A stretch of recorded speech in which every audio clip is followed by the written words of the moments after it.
ఎవరి ఆదేశాలతో మద్యం కుంభకోణం కుట్ర చేశారని పోలీసులు ప్రశ్నించగా అసలు కుట్ర జరిగిందో లేదో తమకెలా తెలుస్తుందని ఎదురు ప్రశ్నించారు.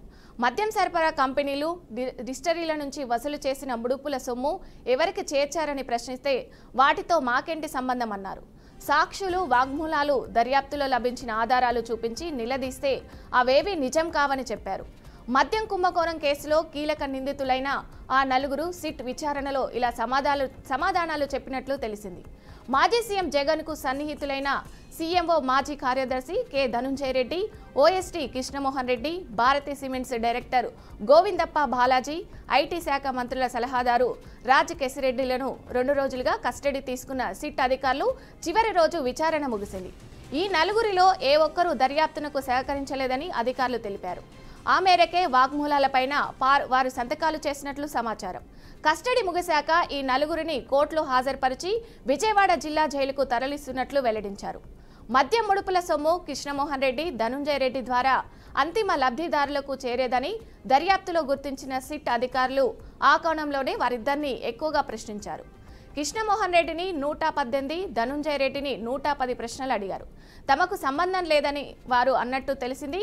ముడుపుల సొమ్ము ఎక్కడికి చేర్చాలన్న దానిపై బెంగళూరులో జరిగిన సమావేశాలు, డోలా కంపెనీల ఏర్పాటు, వాటిలోకి నిధుల మళ్లింపు తదితరాలపై దర్యాప్తులో గుర్తించిన అంశాల ఆధారంగా భారతీ సిమెంట్స్ డైరెక్టర్ గోవిందప్ప బాలాజీని సిట్ అధికారులు ప్రశ్నించారు. మొత్తం 85 ప్రశ్నలు అడిగారు. ఆయన కూడా సరైన సమాధానాలు ఇవ్వలేదని సమాచారం. రాజ్ కెసిరెడ్డిని గతంలో వారం రోజులు విచారించడంతో తాజాగా ఆయనను 50 ప్రశ్నలు అడిగారు. ఆయన గతంలో చెప్పిన విషయాలకు ఇప్పుడు చెప్పిన వాటికి పొంతన లేదని తెలుస్తుంది. మద్యం కుంభకోణం కేసు దర్యాప్తునకు సిట్ ముమ్మరం చేసిన నేపథ్యంలో మరోసారి నలుగురిని విచారణకు పిలిచే అవకాశాలు ఉన్నట్లు సమాచారం.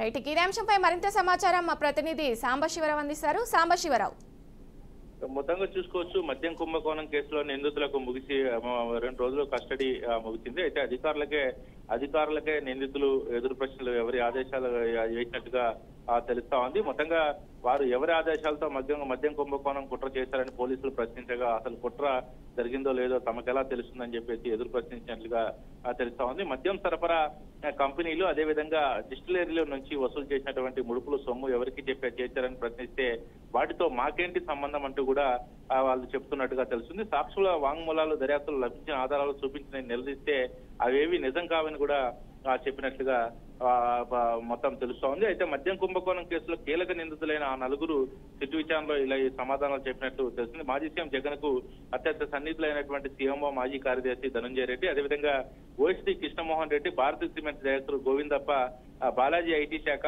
మాజీ సలహాదారులు రాజ్ కెసిరెడ్డిలు 2 రోజులు కస్టడీ తీసుకుని సిట్ అధికారులు అయితే విచారించారు. చివరి రోజు విచారణ అయితే ముగిసింది. అయితే ఈ నలుగురులో ఏ ఒక్కరు కూడా దర్యాప్తుకు సహకరించలేదని చెప్పేసి అధికారులు అయితే తెలుపుతా ఉన్నారు. ఈ మేరకు వాంగ్మూలాలపైన వారు సంతకాలు చేసినట్టుగా కూడా ఆ సమాచారం. కస్టడీ ముగిశాక ఈ నలుగురిని కోర్టులో హాజరుపరిచి విజయవాడ జిల్లా వెల్లడించారు. అయితే మద్యం ముడుపుల సొమ్ము కృష్ణమోహన్ రెడ్డి, ధనుంజయ రెడ్డిల ద్వారా అంతిమ లబ్ధిదారులకు చేరదని దర్యాప్తులో గుర్తించినట్టుగా ఆ సిట్ అధికారులు అయితే గుర్తించినట్టుగా తెలుస్తా ఉంది.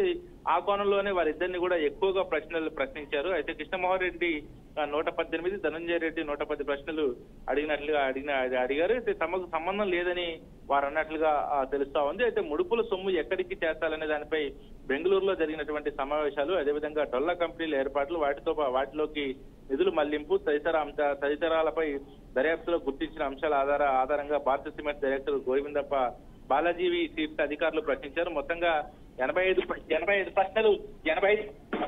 ప్రశ్నలు కూడా గుర్తించినట్టుగా తెలుస్తా ఉంది. అయితే మొత్తంగా చూసుకోవచ్చు, ఇప్పుడు 85 ప్రశ్నలు అడిగారు. ఆయనకు కూడా సరైన సమాధానాలు ఇవ్వలేదని చెప్పేసి సమాచారం. రాజ్ కెసిరెడ్డి గత వారం రోజులు విచారించడంతో తాజాగా ఆయన 50 ప్రశ్నలు అడిగినట్లుగా తెలుస్తా ఉంది. ఆయన గతంలో చెప్పిన విషయాలను ఎప్పుడు చెప్పినట్లుగా తెలుస్తా ఉంది. గతంలో చెప్పిన ఏదైతే సమాధానాలు ఉన్నాయో ఇప్పుడు చెప్పిన సమాధానాలు అయితే పొంతన లేదన్నట్లుగా తెలుస్తా ఉంది. మద్యం కుంభకోణం కేసు దర్యాప్తును సిట్ అయితే ముమ్మరం చేసిందని చెప్పుకోవాలి. మరోసారి నలుగురిని కూడా విచారణకు పిలిచే అవకాశం అయితే కనబడతా ఉంది. ఎందుకంటే నలుగురు కూడా ఎక్కడ కూడా విచారణలో సహకరించకపోవడం, అదేవిధంగా వాళ్ళు చెప్పే ప్రశ్నలకి అసలు ఏమాత్రం కూడా పొంతన లేకపోవడం, వాళ్ళు పూర్తి స్థాయిలో అందులో ఒక మద్యం కుంభకోణంలో ఈ సిట్ అధికారులు చేసినటువంటి దర్యాప్తులో వీళ్ళ కీలక పాత్రదారులు అని తెలిసి వాళ్ళకి సంబంధించినటువంటి ఆధారాలు సేకరించినా కూడా వాళ్ళు ఈ విషయంలో బుకాయించడం, ఇవన్నీ కూడా సిట్ అధికారులు అయితే చాలా సీరియస్ గా తీసుకున్నట్టుగా తెలుస్తా ఉంది. ఈ 2 రోజుల పాటు ప్రశ్నల్లో ఎక్కడ కూడా ఒక్క సమాధానం కూడా సరిగ్గా రాకపోవడంతో మళ్ళీ కూడా వాళ్ళని కస్టడీకి తీసుకోవడానికి అయితే ఆ సిట్ అధికారులు ప్రయత్నం చేస్తున్నట్టుగా తెలుస్తా ఉంది. Okay, thank you Sambasivarao.